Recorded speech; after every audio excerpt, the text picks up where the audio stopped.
What if I told you that the car that saved Ford in the 60S also nearly destroyed it, not once but 5 different times? These aren't myths, these are real Mustangs, approved by executives, built by factories, and sold to the public, that missed the mark so badly they risked sinking the ship they were supposed to steer. From fake luxury to fake performance, and from turbo lag to total identity crisis, these Mustangs carried the badge, but nearly broke the brand? This is Top 5 Muscle Cars. And these are the top 5 Ford Mustangs that almost killed Ford. The Mustang wasn't just a car, it was a revolution. It created a market, it defined a generation, and it made Ford millions. But that kind of fame is a double-edged sword. Because once you set the bar that high, every misstep becomes magnified. And when you fumble, like Ford did, over and over, those mistakes don't just hurt sales, they tarnish legacies. In today's episode, we'll unveil the 5 Mustangs that almost dragged the whole brand down with them. Get ready. This is a ride through turbocharged tragedy, styling blunders, and business decisions so baffling, you'll wonder how Ford survived it all. Top 5 1973 Mustang Coupe Base i6, the moment the Mustang gave up. This was the Mustang that didn't muscle, it didn't roar, it didn't even try to pretend. In 1973, the legend of the Mustang didn't die with a bang. It quietly rolled off the line with an inline 6 and a shrug. The kind of car that made gearheads sigh and wonder, what happened?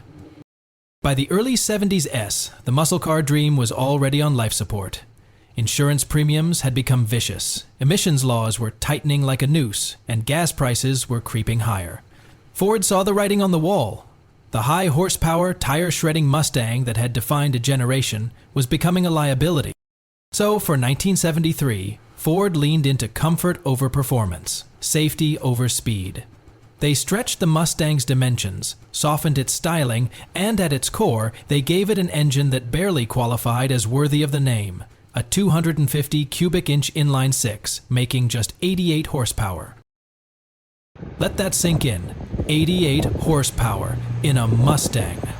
But here's where things get weird.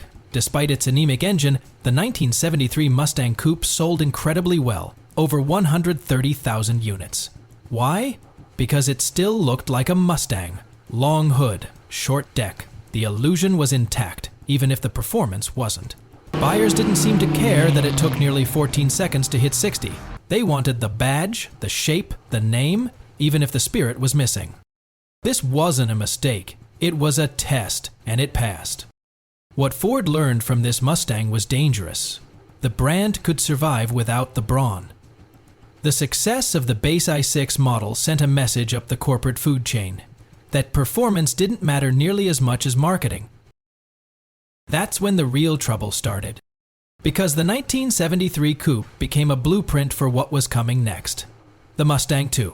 Smaller, weaker, and even more focused on comfort and economy. If the original Mustang was a wild stallion, the 73 Coupe was the first step in breaking its spirit. The muscle was being bred out, replaced with vinyl roofs, softer suspension, and Malaise-era mediocrity. The 1973 Mustang Coupe didn't destroy the brand, but it was the first time the Mustang looked in the mirror and flinched. It was the moment Mustang stopped running from compromise and invited it in for a long stay. What came next would make purists question if the Mustang name meant anything at all. Top 4, 1978 Mustang II, King Cobra, V8 302. By 1978, the Mustang name was already in trouble. What was once a symbol of American muscle had shrunk, literally and figuratively. The fire-breathing Boss 429S and Mach 1S were gone. In their place, compacts pretending to be coupes. But then, out of nowhere, Ford decided to end the Mustang II era with a bang, or at least a loud shout. Enter the 1978 Mustang II King Cobra, a muscle car in disco makeup. It had the swagger, it had the snake decals, it had the name. But beneath the flashy exterior, something didn't add up. The King Cobra was Ford's final hurrah for the second-generation Mustang. Only available in 1978, it came with a wild appearance package. Bold King Cobra lettering, a screaming Cobra decal on the hood, fender flares, a deep front air dam and rear spoilers. It screamed aggression, even if it didn't quite back it up. Under the hood sat the optional 5L 302C V8, pushing out 139 horsepower. That was enough to make it the most powerful Mustang I ever built. And it came standard with a 4-speed manual, giving drivers something to do while pretending to be fast. Compared to the base i4 and i6 Mustangs of the time, the King Cobra felt like a monster. It had power steering, power brakes, and sport-tuned suspension. And it turned heads, especially in bright chamois glow or dark midnight blue with gold striping. But the problem? It looked faster than it was. For all its posturing, the 1978 King Cobra ran the quarter mile in the high 17S. 0 to 60 took over 10 seconds, and the interior, while decently trimmed, was still compact and plastic heavy. Critics saw through it quickly. What was supposed to be a performance revival was mostly a sticker package.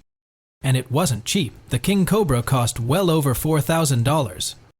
More than a similarly equipped Camaro or Firebird, both of which offered actual V8 performance. Buyers expecting tire-shredding power got flashy paint and mild grumble. The King had no bite. In the middle of a fuel crisis and rising insurance premiums, the King Cobra's biggest muscle was marketing. But in an era starving for authenticity, that wasn't enough. The King Cobra didn't save the Mustang brand. It merely delayed the inevitable. Sales declined from the Mustang II's peak in 1975. Enthusiasts mocked it, calling it a poser. It became the poster child of style over substance. When the Fox body Mustang replaced the Mustang II in 1979, it was a relief for purists. Ford quietly retired the King Cobra name. No more giant decals, no more flashy overcompensation, just clean lines and a fresh start. Ironically, the King Cobra, despite being the most aggressive Mustang II, also highlighted everything that had gone wrong. Too much flash, not enough fire. The King Cobra was supposed to mark a triumphant finale, but it ended up being a confetti-filled distraction. And what followed next? A new generation of Mustangs that had to rebuild everything this King had nearly buried. Top 3, 1981 Mustang Cobra, 255 V8, the V8 that forgot how to fight. What happens when Ford puts a V8 in a Mustang Cobra, and it turns out to be the weakest V8 in Mustang history? In 1981, Ford gave us a Cobra with all the right looks, all the right marketing, and absolutely none of the performance.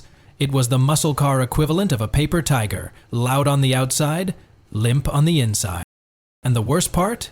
It didn't just disappoint.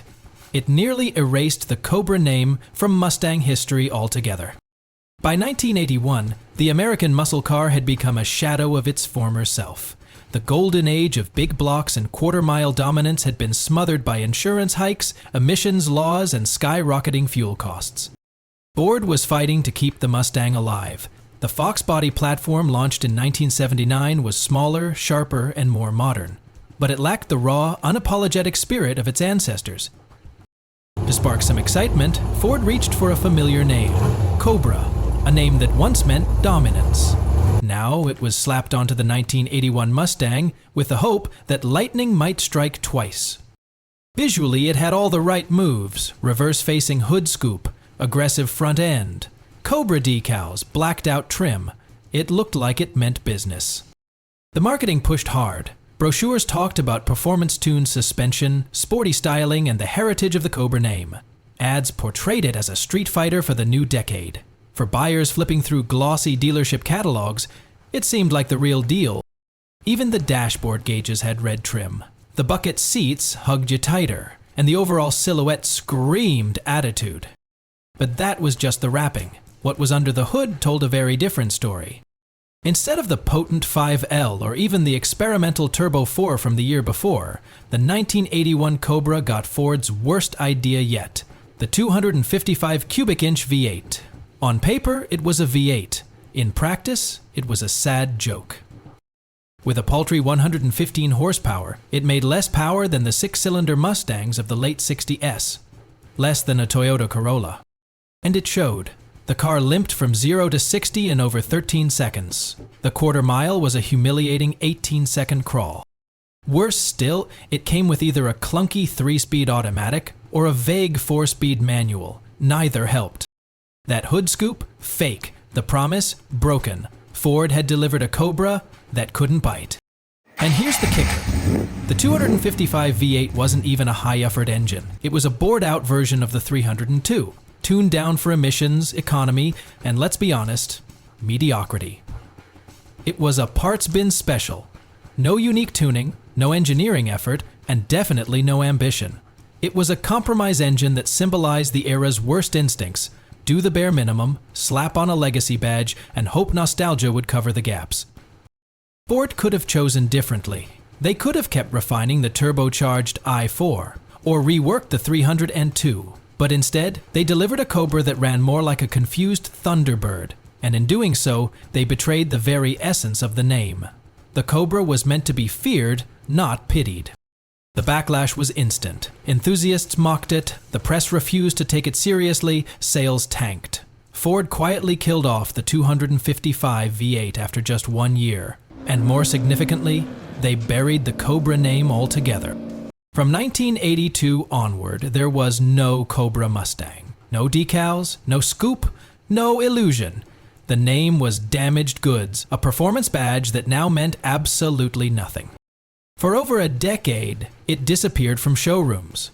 A full generation of Mustang buyers grew up without ever seeing a Cobra model, all because of this one colossal misfire. Ford's mistake wasn't just mechanical, it was symbolic. They had taken one of their most iconic names and drained it of all meaning. And worse, they proved that even a legend could be cheapened with just enough corporate compromise. But legends don't stay buried forever. More than 10 years later, a secret division inside Ford was ready to rewrite the story. And this time, Cobra would roar again. But that's a resurrection tale for another day. Up to 1974 Mustang GT Convertible Base Auto, the anti-Mustang nobody asked for. In 1994, Ford promised a rebirth, a revival of Mustang glory after years of lackluster trims and design detours. The SN95 was here, bolder, fresher, with that classic Mustang name written across its sculpted rear bumper. But tucked beneath all the marketing gloss was a version of the Mustang that wasn't just soft, it almost whispered an apology for existing. And it wasn't a V6 economy coupe, no. It was a V8 GT convertible, with an automatic transmission, a pony with no gallop. Let's rewind. The Mustang GT had long been the everyman's muscle car, affordable performance with a badge that echoed back to the glory days of the Boss 302 and Mach 1. When Ford rolled out the 1994 model, the first major redesign since 1979, hopes were high. It was sleeker, more aerodynamic, and finally free from the aging Fox body shell that had defined the Mustang for over a decade. The GT badge brought a 5 LV8 under the hood, rated at 215 horsepower and 285 pound-feet of torque. Sure, those numbers weren't jaw-dropping, but with rear-wheel drive and a decent chassis, it could still bring the fun, at least in theory. But then came the dreaded spec sheet, base automatic convertible. This was the trim that tried to do everything, and ended up doing nothing particularly well. You'd think a V8-powered convertible Mustang would be the stuff of dreams. Top-down, engine roaring, slicing through mountain roads with attitude. Except this one had a 4-speed slushbox automatic transmission that refused to play along. It shifted like it was half asleep. Delayed downshifts, uninspiring launches, and a general sense that the car wanted to be cruising in a shopping mall parking lot, not burning rubber on blacktop. To make matters worse, the convertible top and reinforced body structure added over 300 pounds compared to the coupe. The result? A quarter-mile time in the 15.5 to 16-second range, slower than some Camrys at the time. Handling was equally disappointing. The chassis flexed over every bump. The suspension felt tuned, more for Sunday brunch than Saturday night sprints. And while it looked muscular from afar, any real Mustang fan knew this wasn't it. The 1994 GT convertible base auto became emblematic of a deeper problem. Ford was chasing the broadest market possible, comfort, style, accessibility, and in doing so, it compromised the very identity that made the Mustang iconic. Sales were decent, especially among casual buyers who wanted a cool-looking convertible without the hassle of shifting gears. But enthusiasts, they balked. Forums filled with disappointment. Car reviewers gave it backhanded compliments like more mature and easy to live with, not exactly the praise you want for a muscle car. Even worse, the GT badge, once sacred, began to lose its meaning. When your muscle car can't beat a family sedan off the line, you're not wearing a badge, you're wearing a costume. The 1994 GT convertible Auto didn't just stumble, it sent shockwaves down the Mustang's lineage. It was a warning shot. Water the Mustang down too much, and you risk killing its spirit. Because what followed wasn't redemption. It was an even softer, stranger chapter. A turbocharged gamble that forgot what being a Cobra even meant.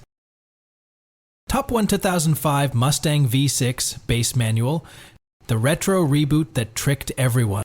It looked like a beast. It sounded like a comeback. But under the skin of the 2005 Mustang V6 base manual, a secret so embarrassing it almost turned the muscle car revolution into a retro illusion. When Ford unveiled the 2005 Mustang, jaws dropped. After decades of design drift, the pony car was finally back to its roots. The long hood, short rear deck, wide stance, and galloping horse in the grille. It was everything fans had been begging for. The return of the fastback silhouette made it look like it had just driven off a Steve McQueen poster. This was more than a redesign, it was a resurrection. Ford promised a new era of affordable performance, and for just under $20,000, you could grab the base model with a manual transmission, a 5-speed stick, rear-wheel drive, retro looks. It sounded like a dream, it sold like wildfire. But there was one big problem. That 2005 Mustang V6 wasn't new under the hood. It used a 4L Cologne V6, a cast-iron engine pulled straight from the Ford Ranger pickup. 210 horsepower, 240 pound-feet of torque, nothing fancy, and it sounded like a van. Not a sports car, not even close. The power delivery was dull, the red line uninspiring, and the performance? 0-60 in just over 6.5 seconds, if you nailed every gear. Not exactly the kind of numbers that made Camaros nervous. The worst part? It sold more than the GT. And that wasn't all. The interior was a plastic disaster. The steering was vague. The suspension, tuned for comfort, left the car feeling floaty in corners. Yes, it had a stick shift, but even that couldn't save the experience. You were driving a muscle look-alike, not a muscle car. Ford's gamble worked, in a corporate sense. The base Mustang V6 sold in massive numbers, but in doing so, it diluted the Mustang's identity. Rental fleets were filled with V6 Mustangs wearing racing stripes and fake hood scoops. Teenagers with no idea of horsepower slapped GT badges on the trunk and tried to look fast at car meets. Real enthusiasts? They noticed. For every 300-horse GT or Shelby, there were 10 base V6s with chrome hubcaps and AutoZone spoilers. The legend of the Mustang was starting to feel like marketing. Worse, Ford's massive success with the base model sent a message. Style sells more than substance. It was no longer about speed. It was about looking like you were fast. And the soul of the muscle car, the part that rumbled, growled, and snapped necks, got buried under retro costume. The 2005 Mustang V6 base manual didn't kill the Mustang name, but it nearly smothered its spirit. And as Ford leaned deeper into retro design and mass-market appeal, the question became clear. Could Mustang still be Mustang without muscle? The 2005 Mustang V6 looked the part, sold like crazy, and tricked an entire generation into thinking the legend was back in full force. But behind that classic silhouette was a diluted driving experience. A Mustang more show than go. It didn't kill the Mustang name, but it nearly buried what made the Mustang matter in the first place. Raw power, rebellion, and authenticity. And that's the cautionary tale. Sometimes the cars that look like heroes are secretly the villains.